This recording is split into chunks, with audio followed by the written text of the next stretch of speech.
नमस्कार दोस्तों, हमारे यादव ज्ञान चैनल में आपका स्वागत है। दोस्तों, वीडियो में आगे बढ़ने से पहले हमारी एक छोटी सी गुजारिश है, वीडियो को लाइक कर दो, चैनल को सब्सक्राइब कर लो। चलो वीडियो शुरू करते हैं।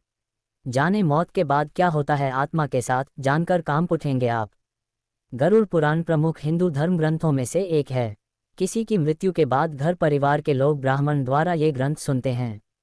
इस पुराण में भगवान विष्णु ने अपने वाहन गरुड़ को मृत्यु से संबंधित अनेक गुप्त बातें बताई हैं। मृत्यु के बाद जीवात्मा यमलोक तक किस प्रकार जाती है, इसका विस्तृत वर्णन गरुड़ पुराण में बताया गया है। आज हम आपको गरुड़ पुराण में लिखी कुछ ऐसी ही खास व रोचक बातें बता रहे हैं। 1. गरुड़ पुराण के अनुसार जिस मनुष्य की मृत्यु होने वाली होती है वह बोलना चाहता है लेकिन बोल नहीं पाता। अंत समय में उसकी सभी इंद्रियां बोलने सुनने आदि की शक्ति नष्ट हो जाती हैं और वह जड़ अवस्था में हो जाता है, यानी हिलडुल भी नहीं पाता। इसके बाद उसके मुंह से झाग निकलने लगता है और लार टपकने लगती है। उस समय 2 यमदूत आते हैं। उनका चेहरा बहुत भयानक होता है, नाखून ही उनके शस्त्र होते हैं। उनकी आंखें बड़ी बड़ी होती हैं। उनके हाथ में दंड रहता है। यमराज के दूतों को देखकर प्राणी भयभीत होकर मल मूत्र त्याग करने लग जाता है। उस समय शरीर से अंगुष्ठ मात्र अंगूठे के बराबर जीव हाहा शब्द करता हुआ निकलता है, जिसे यमदूत पकड़ लेते हैं। 2. यमराज के दूत उस शरीर को पकड़कर उसी समय यमलोक ले जाते हैं, जैसे राजा के सैनिक अपराध करने वाले को पकड़कर ले जाते हैं। उस पापी जीवात्मा को रास्ते में थकने पर भी यमराज के दूत डराते हैं और उसे नरक में मिलने वाले दुखों के बारे में बार बार बताते हैं। यमदूतों की ऐसी भयानक बातें सुनकर पापात्मा जोर जोर से रोने लगती है, किंतु यमदूत उस पर बिल्कुल भी दया नहीं करते।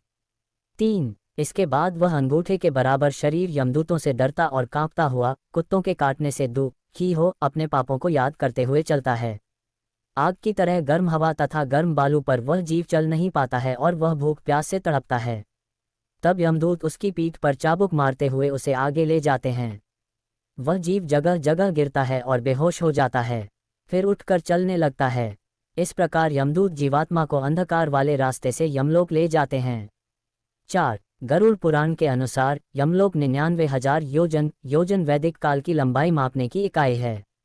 1 योजन बराबर होता है 4 कोस यानी 13-16 की मी है। वहां यमदूत पापी जीव को थोड़ी ही देर में ले जाते हैं।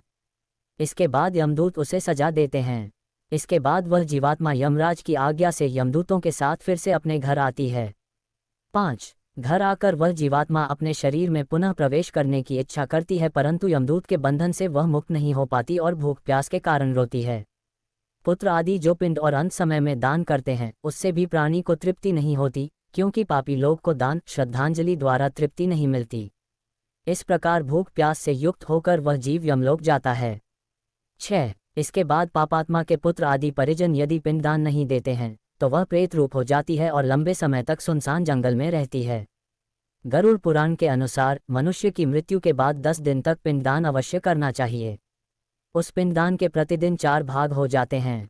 उसमें 2 भाग तो पंचमहाभूत देह को पुष्टि देने वाले होते हैं, तीसरा भाग यमदूत का होता है तथा चौथा भाग प्रेत आत्मा खाता है।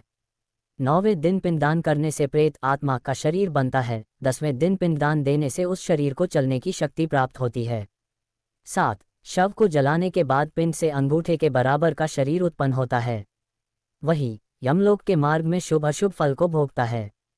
पहले दिन पिंडदान से मूर्धा सिर, दूसरे दिन से गर्दन और कंधे, तीसरे दिन से हृदय, चौथे दिन के पिंड से पीठ, 5वें दिन से नाभि, छठे और 7वें दिन से कमर और नीचे का भाग, 8वें दिन से पैर, 9वें और 10वें दिन से भूख प्यास आदि उत्पन्न होती है।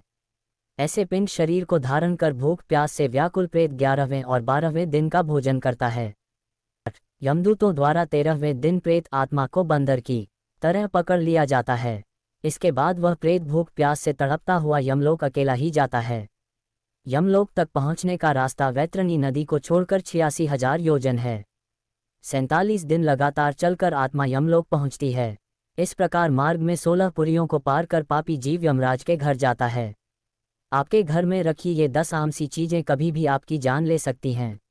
9. इन 16 पुरियों के नाम इस प्रकार हैं: सौम्य, सौरिपुर, नगेंद्र भवन, गंधर्व, शालागम, क्रौंच, क्रूरपुर, विचित्र भवन, बहवापाद, खद, नानाक्रंदपुर, सुतप भवन, रौद्र, प्योवर्षण, शीघ्र, बहुभीति। इन 16 पुरियों को पार करने के बाद आगे यमराजपुरी आती है। पापी प्राणी यम पाश में बंधे हुए मार्ग में हाहाकार करते हुए अपने घर को छोड़कर यमराजपुरी जाते हैं। आज के वीडियो में इतना ही। दी गई जानकारी आपको कैसी लगी कमेंट में बताओ। धन्यवाद।